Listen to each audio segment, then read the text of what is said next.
Just want you to briefly talk to us about your partnership with Bloomberg on today's forum.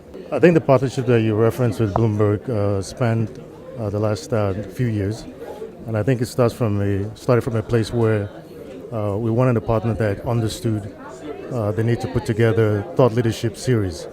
And as you look through the last few years that we've had this event, we've touched on different topics. But every year, the topic has always been one that's relevant to not just a particular sector, but to Nigeria and I think the world at large. How do you think Nigeria can position herself in the fourth industrial, looking at various opportunities available in this market? I think the way I'll answer that question is just do a little bit of a quick recap of the deliberation that took hold today. The panel that we had, as you could tell, had a very diverse element to it. So you had someone from the capital market, someone from for the banking sector, a pure technology play company, asset management, just to name a few. So I think the very common thread across the discussion that we had and the contributions from all of them was it confirmed indeed a number of things. First is this whole idea of the fourth industrial revolution that Nigeria is actually starting a bit late. That said, there's still tremendous opportunity for us to do some catch-up, but we have to do it fast. The second point is that we also recognize that it's not a fad that is going to go away anytime soon.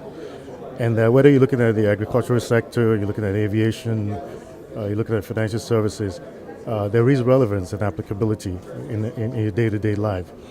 The third thing is I think there's the part about it can actually be used to address a common problem that it seems like we've struggled with in Nigeria, which is about how do you have sustained inclusive growth, where the average person on the street understands that they have a piece of the pie that they can take in. Obviously they have to get employed or own their own businesses, but also grow wealth over time.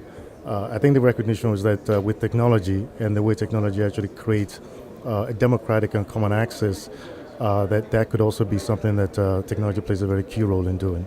Let's talk about the role of NSE in all of these meeting points that you are creating for both investors and, of course, traders as well.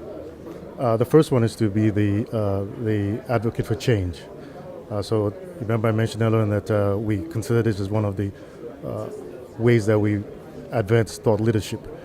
So we recognize that by bringing, seasoned and well-knowledgeable people together to talk about this, that it starts to make sure it's front and center in terms of how businesses operate and even individuals. The second one is in-house at the NSE. We recognize that we can't ignore this emerging trend.